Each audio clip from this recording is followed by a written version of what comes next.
Estamos aqui com o Padre de Judá, né? E como todos sabem, esse mês de setembro é dedicado à Bíblia, né? Então convidamos para falar um pouco, né, sobre a Bíblia. E a primeira questão que nos veio foi como foi construída a Bíblia. Então o Padre de Judá vai tentar, com o tempo que temos, né, para nossa compreensão. Olá, com grande alegria e respondi ao convite da Pascom de Barra de São Miguel, Damiana também aqui presente, para nós refletirmos um pouco sobre as Sagradas Escrituras. E já com esta pergunta, como foi formada, composta as Sagradas Escrituras? Primeiramente, é bom nós refletirmos que a Bíblia é formada por vários livros, palavra biblos, então significa livros. Então é uma biblioteca de livros, é um conjunto de livros. São 73 livros, sendo 46 do Antigo Testamento, 27 do Novo Testamento. Então estes livros, eles foram formados, não foram escritos de uma hora para outra. Nós temos nas Sagradas Escrituras dois autores. O autor divino, Deus, que inspira as Sagradas Escrituras, e o autor humano, o homem. Então este homem não é apenas um, são muitos escritos, muitos escritores de cada um destes escritos. Nós podemos dizer que estes escritores são em mais de 50, os que escreveram as Sagradas Escrituras. E alguns livros até mesmo eles passaram por várias mãos ou edições até chegar ao formato que nós temos. Então, a Sagrada Escritura, estes escritores humanos são chamados agiógrafos. Eles foram, portanto, inspirados por Deus. Então nós poderíamos abrir a Sagrada Escritura num leque muito amplo, que vai de aproximadamente 1000 antes de Cristo até 100 depois de Cristo. Nós podemos dizer assim que o período que o texto bíblico foi escrito tem esta variação tão ampla. Nós tomaríamos como exemplo o livro do Gênesis. Pelos estudos que se faz do livro do Gênesis, uma reflexão um pouco sobre o livro do Gênesis, nós vamos perceber que estes livros eles tiveram origem já nas histórias de reis, histórias contadas às pessoas, a história dos antepassados, dos homens simples, então, que contavam a história dos nossos pais, aquilo que os nossos pais nos contaram, eles nos transmitiram. Então, de uma tradição oral. Então, quase sempre nós vamos encontrar os textos das Sagradas Escrituras uma tradição oral, subjacente ao texto. Então, aquilo que nossos pais nos contaram. Nós vemos relatos, por exemplo, de como o pai Abraão, nosso pai Abraão, saiu da terra de Ur dos Caldeus. E ele foi, então, até a terra de Canaã, como Deus prometeu para ele, as promessas que Deus fez para Abraão. Portanto, nós temos assim, nas Sagradas Escrituras, estas histórias, experiências de fé de um povo. Então, estão contidos essas experiências de fé. Depois de serem experimentadas, vividas como experiência de fé, passaram anos sendo contadas oralmente, a tradição oral. Então vai perpassando de geração em geração. E posteriormente alguém inspirado por Deus coloca esses textos por escritos. Então aqueles textos, eles não nasceram no evento, no próprio evento, eles foram frutos de uma reflexão, quase sempre uma reflexão de fé. Então nós vamos encontrar histórias antigas, relatos. Nos perguntamos, por exemplo, acerca da criação do mundo. Então, lá no livro do Gênesis, está aqui aberto o livro do Gênesis, o capítulo 1 e o capítulo 2 do livro do Gênesis, nós vamos encontrar pelo menos duas tradições presentes. Uma tradição que fala da criação do mundo a partir da fala. Deus disse. E tudo foi feito por meio da palavra. A palavra é criadora. Já no início do capítulo 2 do livro do Gênesis, nós vamos encontrar uma história contada a partir do paraíso. Uma história que fala do homem modelado do barro, da argila, e que Deus assim sopra nas narinas do homem e retira a mulher da sua costela. Então, quer dizer, nós vamos encontrar relatos que parecem até ser discordantes entre eles, né? Então, um diz de uma forma, que foi por meio da palavra, e outro diz que foi através do barro, da formação do barro. Mas são justamente tradições que trazem esses textos escriturísticos com finalidades. Esses textos escriturísticos das Sagradas Escrituras, eles têm finalidades que são próprias, têm um significado que é próprio. Então, a Bíblia, ela nasce dessas tradições orais, tradições de fé, e depois alguém inspirado por Deus coloca o texto, então, por escrito. Aí nós vamos ter escritores que poderiam passar desde a figura de Moisés, como grande legislador, e assim nós encontramos os 5 primeiros livros da Bíblia, com toda uma história que envolve a formação do povo de Deus, como o povo de Deus foi formado, como ele foi cativo no Egito, como ele passou pela escravidão, depois quando ele sai da terra prometida, quando Deus escolhe Moisés e Deus então passa para aquele povo a sua lei, os seus ensinamentos, as suas normas. Então, essa tradição sobre a escravidão que tiveram no Egito, a tradição sobre a saída do Egito, êxodo do Egito, essas histórias são contadas pelos pais, e os pais passam para os filhos, e somente posteriormente é que o texto então é colocado por escrito. Assim vemos também, por exemplo, nas Sagradas Escrituras, aqueles livros que são chamados livros históricos. Para nós católicos, vemos como livros históricos. São vistos também como livros proféticos, porque é uma história, mas uma história também que tem por fundamento a fé, que permeava a própria história, não era uma coisa separada, uma coisa da outra. Então nós vemos os profetas, chamados profetas menores, depois os profetas maiores, e a Sagrada Escritura traz essa história dos profetas, a sua pregação, como eles anunciavam essa pregação. Temos como exemplo o livro do profeta Isaías. O profeta Isaías do século VIII a.C., mas ele teve uma escola. Então a escola isaiana, ela vai escrever outras partes, outros momentos, em vários momentos da própria história, passando até pelo exílio da Babilônia e alguma parte ainda pós-exílio da Babilônia. Hoje, quando se fala dos estudos do livro do Gênesis, se fala até de trito Isaías, quer dizer, 3 Isaías. O Isaías do século VIII, o Isaías do período babilônico, o Isaías pós-babilônico, para vocês verem como é a formação dos livros das Sagradas Escrituras.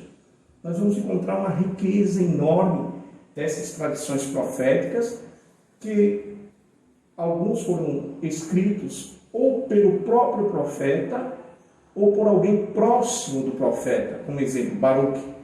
Então, Baruque escreve as tradições de Jeremias, aquelas diversas tradições de Jeremias. Então, quer dizer, uma riqueza assim exuberante de detalhes que nós vamos encontrar na inspiração escriturística, como aquela vivência de fé foi transmitida e como depois de algum tempo, às vezes até 1 século ou 2 séculos posteriormente, os textos são escritos. Aí nós temos no Antigo Testamento basicamente aqueles textos de lei, voltados à lei, mas a história de um povo.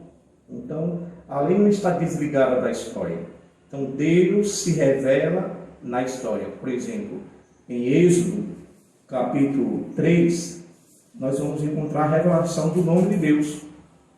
Ele vai dizer a Moisés: eu sou aquele que sou. Então, o livro de Êxodo revela o nome de Deus. Eu sou aquele que sou. E eu sou que envia.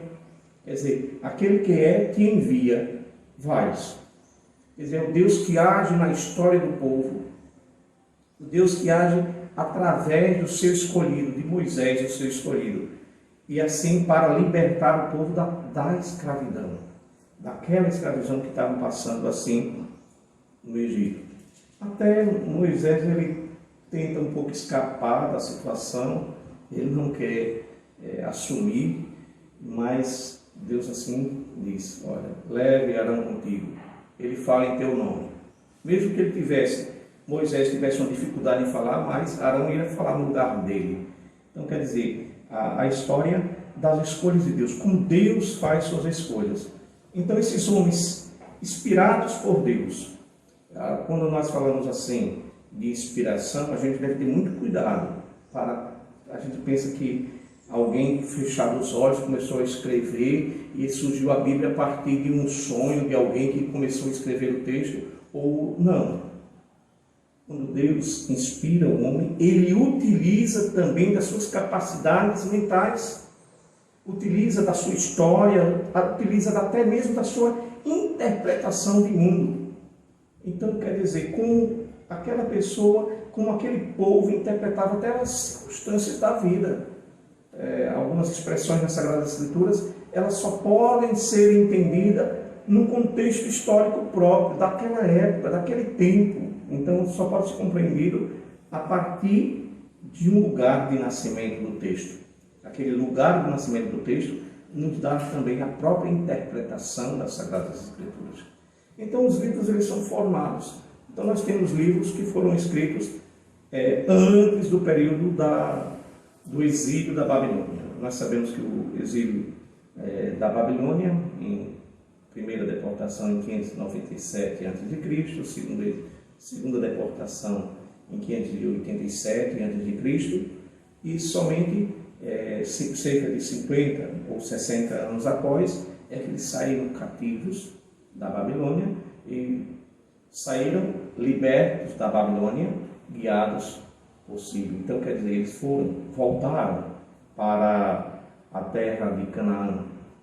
E voltaram para a terra de Canaã. E quando chegaram na terra de Canaã, encontraram a Jerusalém devastada. Não tinha nada.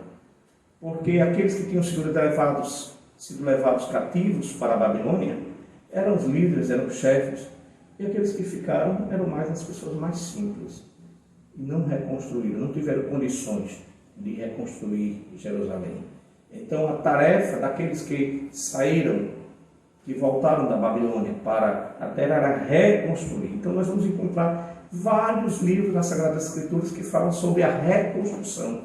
Como foi reconstruído o templo, como foi reconstruído Jerusalém, as coisas que eles lá encontraram.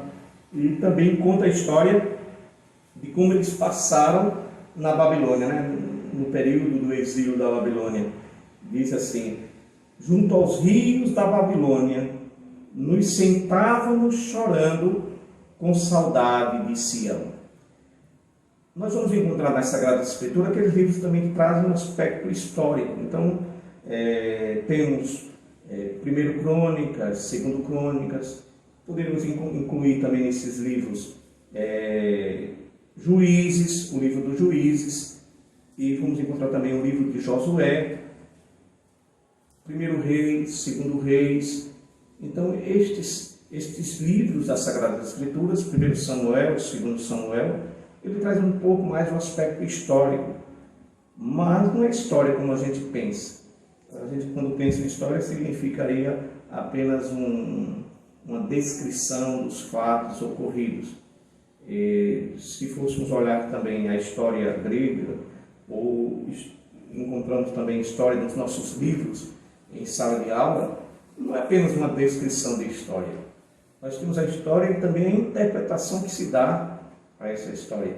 Então, o autor dos livros sagrados, inspirado por Deus, ele traz uma profunda interpretação dos acontecimentos históricos, daqueles que se distanciaram de Deus e daqueles que estavam próximos de Deus. Então, daqueles que obedeciam à lei de Deus, aqueles que seguiam os ensinamentos.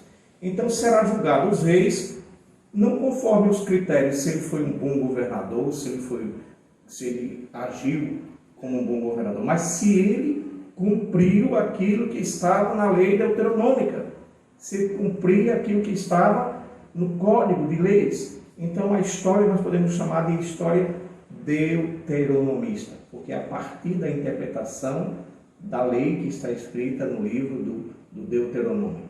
Assim, nós vamos encontrar outros textos nas Sagradas Escrituras do Antigo Testamento, como, por exemplo, a história de Ruth, de Judite, a história de Esther, e outros livros já em outro período, muito diferente, quando eles estavam passando por perseguições, por sofrimentos. Então, aqueles livros, no momento da perseguição, surge uma nova forma de escrever, uma nova forma de falar. Essa nova forma de escrever e de falar é a própria apocalíptica, a apocalíptica judaica, que é uma interpretação da história com base, tendo por base a ação de Deus na história. Então, Deus é o Senhor da história, é o Senhor de toda a história. Então, vamos ver no Antigo Testamento, um exemplo muito claro, é o livro de Ezequiel, mas outras, aliás, o livro de Daniel, e também passagens do livro de Ezequiel, mas que interpretam a história de uma forma assim peculiar, própria. Aqueles que eram perseguidos, como o exemplo tratado no livro de Daniel e os seus companheiros, Sidraque, Misaque e Abednego. Então, aquela perseguição sofrida, e ele faz uma interpretação da história para mostrar como Deus age também por meio deles. Eles estavam ali cativos e como Deus fez agir por meio deles. Eles foram sendo fiéis à lei de Deus, conforme a lei de Deus. Nós vamos encontrar também, neste período do livro de Daniel, também um livro chamado 1 Macabeus e 2 Macabeus. Então, estamos aí por volta do ano 150 a.C. Então, o relato desde Abraão, passando pelos profetas, pelos grandes profetas, e chegando já próximo do advento daquele que eles esperavam. Aquilo que fala no livro de Malaquias: eis que eu envio à minha frente o meu mensageiro. Ou mesmo, anteriormente, o livro do profeta Miqueias, ou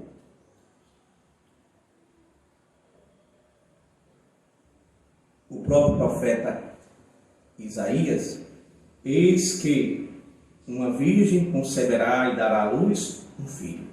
Veja a importância disto aí.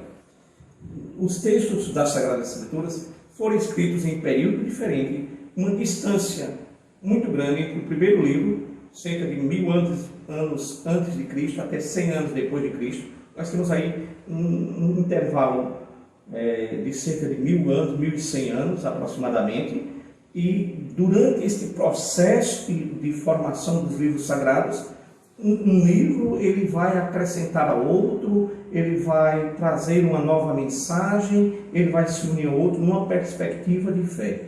Então, os livros das Sagradas Escrituras, eles foram aos poucos sendo juntados. É só lembrar um detalhe. Nós, quando encontramos a Bíblia neste formato, que é o formato de códice, nós pensamos que ela sempre foi assim, mas não. Antes, o texto era escrito em papiro. E papiro era uma planta, onde eles tiravam do caule, cortavam as folhinhas bem finas, umas tiras bem finas, sobrepunham uma à outra, depois prensava e dali se fazia aquele tipo de folha para escrever. Mas ela tinha pouca duração, não demorava muito, ela se estragava. Então, posteriormente, também surgiu na cidade de Pérgamo a utilização do couro de carneiro. Então, a utilização do couro de carneiro, por isso da cidade de Pérgamo surgiu a palavra pergaminho, que era tratado, trabalhado, e depois eles escreviam naquele material rústico, não é? O pergaminho era lixado, era preparado, mas era um material muito precioso, e alguns destes pergaminhos, eles eram até reutilizados, raspados e reutilizados, porque era um material precioso. Poucas pessoas sabiam escrever, poucas sabiam ler. Então, quem tinha a oportunidade de ter um pergaminho, de escrever um pergaminho ou de ler um pergaminho, era uma coisa rara. Era restrito muitas vezes somente à corte, e tinha os escritores da corte. Ou no período posterior à construção do templo, haviam também aqueles que estavam juntos do templo, que eram chamados de escribas também, e eles tinham possibilidade de ter o texto escrito, então, ou de escrever um determinado texto. Então,